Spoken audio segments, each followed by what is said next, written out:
Hey there, it's Clay Johnson. Thank you for coming back to the podcast. If there's one thing I've learned in my journey of self-discovery, it's that who we are today is deeply connected to where we come from. Our childhood, the experiences we had, the messages we received, the love we felt or didn't feel, it all shapes the way we see ourselves and the world around us.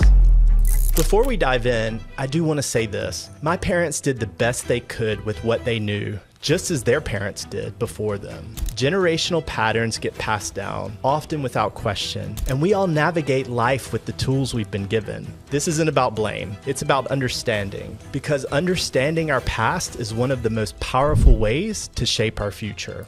Maybe you found yourself wondering why certain patterns keep repeating in your life, why you struggle with self-worth, why relationships feel complicated, why certain fears hold you back. I know I have, and so much of it traces back to those formative years, the moments when we were just trying to figure out how the world works, and more importantly, where we fit into it. So settle in and let's have an honest conversation about the impact of childhood on who we become as adults. Our childhood is the foundation upon which we build our entire lives. The way we learn to love, to trust, to navigate challenges, all of it is rooted in those early years. I know I sound like I'm on repeat, but it is worth giving you the context of my own background, especially if you are a first-time listener. I grew up in a small, conservative town in the southeastern part of the U.S., where expectations were clear, and stepping outside the norm often came with a price. What I noticed is that hard work, status, and responsibility were the pillars of success, but emotional expression, that was trickier. Vulnerability wasn't always encouraged, and I learned early on that strength meant keeping certain feelings to myself. That shaped me in ways I didn't even recognize at the time. It made me independent, resilient, and driven, but it also made me hesitant to fully open up. For years, I carried this idea that being too much emotionally was a weakness. And let me tell you, unpacking that belief later in life wasn't easy. Maybe you can relate. Maybe you grew up in an environment where you had to be the caretaker, the peacemaker, or the overachiever. Or maybe you learned to shrink yourself, to not take up too much space, to avoid conflict at all costs. The roles we adopt as children often become the habits we struggle to break as adults. Think about the messages you received as a child.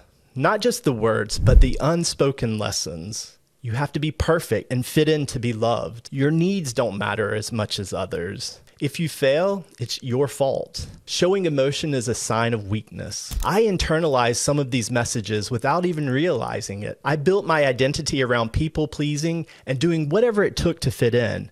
But deep down, I questioned whether that was enough. And that's the tricky thing about childhood experiences. They don't just stay in the past. They weave themselves into our adult lives in ways we don't always see. So, how does this impact our adult lives? First of all, how we see ourselves. If you were constantly praised for achievement, but not for who you were as a person, you might equate your worth with success. If you were criticized more than encouraged, you might battle an inner voice that tells you you'll never be good enough. Our self-esteem, our confidence, it all starts with how we were nurtured in those early years. Our relationships. The way we learn to give and receive love as children shows up in our adult relationships. If we experienced unconditional love and support, we're more likely to seek out and accept healthy relationships.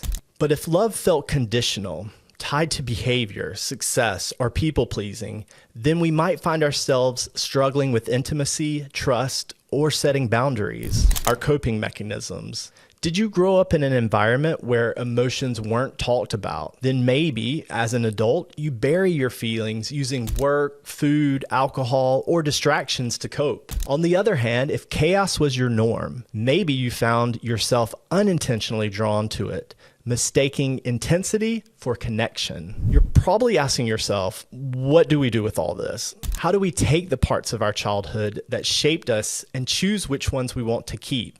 And which ones we need to unlearn? First of all, acknowledge the patterns. Awareness is the first step. Pay attention to the stories you tell yourself, the ones about your worth, your abilities, and your relationships. Ask yourself, where did this belief come from? Is it actually true? 2, give yourself compassion. One of the hardest but most important things I've learned is how to extend compassion to my younger self. To look back at the kid who was just trying to navigate the world and say, you did the best you could with what you had. Healing starts when we stop blaming ourselves for the things we didn't know back then. Surround yourself with new messages.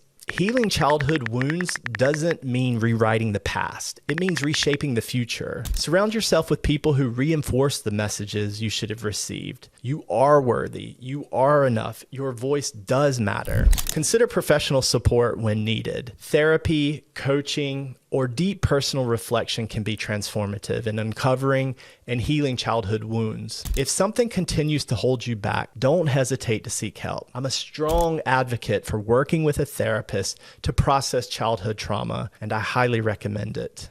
Here's what I know, and it took me a long time to realize it. We are not bound by the past. Our childhood shaped us, but it does not have to define us. We have the power to rewrite the narrative, to break the cycles, and to step into the fullest version of ourselves. If you're carrying childhood wounds that still weigh heavy on you, I want you to hear this. You are not alone. You are not broken. And you are absolutely capable of healing, of growing, of becoming the person you were always meant to be. So, take a deep breath, release the old stories that no longer serve you, and know that the journey forward is yours to write.